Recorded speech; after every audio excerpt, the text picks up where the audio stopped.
বাংলাদেশ নিউজিল্যান্ডের মধ্যকার চলমান টি-20 সিরিজের প্রথম ম্যাচে বাংলাদেশ এবং নিউজিল্যান্ডের মধ্যে যে ম্যাচটি অনুষ্ঠিত হচ্ছে চট্টগ্রামের সাগরিকায়, সেই ম্যাচে টসে জিতে বাংলাদেশ নিউজিল্যান্ডকে আগে ব্যাটিংয়ে পাঠায় এবং পরবর্তীতে নিউজিল্যান্ড 20 ওভার খেলে স্কোরবোর্ডে 182 রান তারা তুলতে সক্ষম হয় এবং 6 উইকেট হারায় 20 ওভারের এই পুরো একটি ইনিংসে। এই বিষয়ে আমরা সরাসরি কথা বলবো। আমার সাথে রয়েছেন ক্রীড়া সাংবাদিক মোহসেনাত শিহাব। শিহাব, আপনাকে স্বাগত। ধন্যবাদ আপনাকে। শিহাব, চট্টগ্রামের এই পিচে 182 রান দ্বিতীয় ইনিংসে বাংলাদেশের জন্য কতটুকু কঠিন হবে বলে মনে করছেন? 182 রান খুব একটা কঠিন হওয়া উচিত না। মানে এটা যেরকম ব্যাটিং পিচ এবং বাংলাদেশের বাংলাদেশ না, শুধুমাত্র টি-20 প্রেক্ষাপটে 182 রান চেস করার সক্ষমতা আপনার না থাকলে আপনি কখনো বড় দল হতে পারবেন না। আপনি দেখবেন যে ওয়ার্ল্ডের বড় দলগুলো 190, 200 মানে অহরহ চেস করে হয়। এবং টি-20টা ব্যাটসম্যানদের খেলা, টি-20টা সব কিছুর নিয়মও সব কিছু ব্যাটসম্যানদের জন্য ওইভাবে করে করা। সুতরাং 182 রান অবশ্যই চ্যালেঞ্জিং টার্গেট, কিন্তু একদমই অস্পর্শনীয় এরকম কিছু না।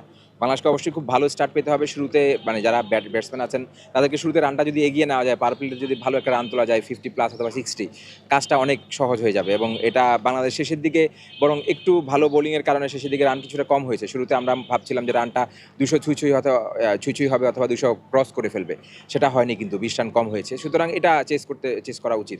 ওয়ানডে সিরিজের পর এবং বিশেষ করে শেষ ওয়ানডেতে আমাদের বাংলাদেশের বোলাররা যেভাবে পারফর্ম করেছিলেন, বিশেষ করে পেস বোলাররা, আজকে টি-20 ম্যাচে কিন্তু সেটি পরিলক্ষিত হচ্ছে না।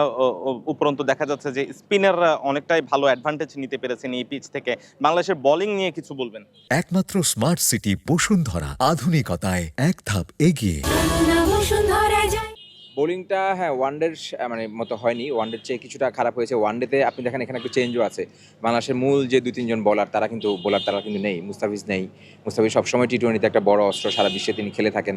তারপরে তাসকিন নেই। তো এই দুজনকে ছাড়া বাংলাদেশে খেলতে হয়েছে। শরীফুল আছেন, তিনি চেষ্টা করেছেন। তানজিম সাকিব বেশ কিছুদিন পরে তিনি আবার দলে ইন করেছেন। তার বোলিংটা পুরোপুরি ভালো হয়নি, কিছু বাজে ডেলিভারি হয়ে গেছে, সে কারণে আসলে রান হয়ে গেছে। এবং রিপন মন্ডল তার অভিষেক হয়েছে, তিনি স্বাভাবিকভাবে একটু প্রেশারে থাকবেন। অভিষেক ম্যাচের একটু স্নায়ু চাপ থাকে, স্নায়ু চাপটা তিনি কাটিয়ে যথেষ্ট ভালো বোলিং করতে পারেননি। আর সাগরিকার পিচে একটু স্পিনারদেরকে একটু সহায়তা করে, রিশাদ সেজন্য ভালো বল করেছেন।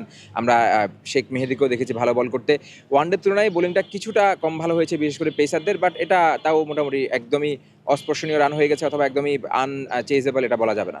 যেমনটি বলছিলেন, বাংলাদেশের ব্যাটসম্যানরাও কিন্তু দুর্দান্ত ফর্মেই রয়েছেন। বিশেষ করে সর্বশেষ যে প্রেস কনফারেন্সে দলের অধিনায়ক লিটন কুমার দাস তিনি বলছিলেন যে দলের ব্যাটিং ডেপথের কথা এবং প্রথম 6 জন স্বীকৃত ব্যাটসম্যানের পাশাপাশি কিন্তু মিডল অর্ডার এবং লেট মিডল অর্ডারে যারা আছেন তারাও কিন্তু বেশ ভালো ব্যাটিংয়ে সাপোর্ট দিতে পারবেন, এরকম প্রত্যাশা কিন্তু রেখেছিলেন। আপনার দলের যারা ব্যাটসম্যানরা রয়েছে তাদেরকে নিয়ে আপনার অবজারভেশন কি?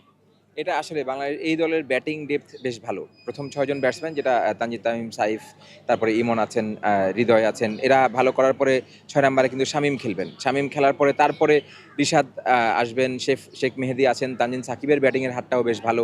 এরা যদি রান করতে পারেন, শেষের দুজন একটু কম পারেন, সমস্যা নেই। এই পর্যন্ত বাংলাদেশের ব্যাটিং, অর্থাৎ 9 পর্যন্ত মোটামুটি তারা ভালো ব্যাট করতে পারেন। শেষের দিকে যদি কিছু রান, আবারও বলছি, প্রথম দিকের ব্যাটসম্যানদেরকে মূল দায়িত্ব নিতে হবে, টপ অর্ডারকে রান করে ফেলতে হবে। প্রথম পাওয়ার প্লেতে ভালো একটা রান আসতে হবে, তারপরে তখন কাজটা অনেক বেশি ইজি হয়ে যাবে। এবং যখন এখানে স্পিন একটু দেখে খেলতে হবে। স্পিনে খুব বেশি হয়তো আপনি উইকেট হারানো যাবে না। তাহলে শেষের দিকে যদি কিছু রান দরকার হয়, তখন শেষ দিকে লেট মিডল অর্ডার ব্যাটসম্যান, যেহেতু বাংলাদেশের 9 নম্বর পর্যন্ত ব্যাট করতে পারেন, তারা সহায়তা করতে পারবেন যদি তারা রান করতে পারেন।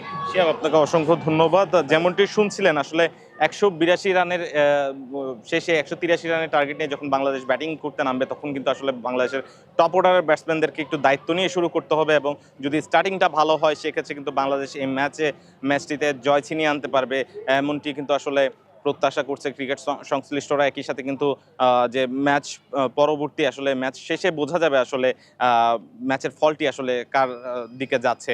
তো চট্টগ্রামের সাগরিকা স্টেডিয়াম থেকে এই ছিল আমার কাছে।